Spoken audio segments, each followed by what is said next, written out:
Antidemokratik olan bir seçimde ne fayda gelebilir? Dikta bir rejim var.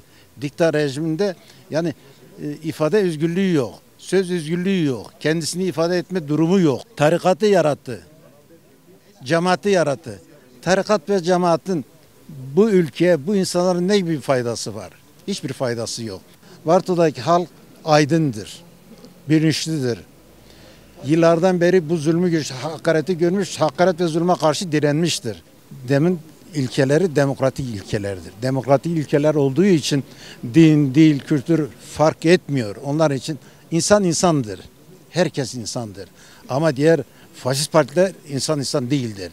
Ya tarikatçı olacaksın, ya cemaatçi olacaksın, ya AKP'li olacaksın, ya CHP'li olacaksın. Çünkü bu oy layık bir oydur.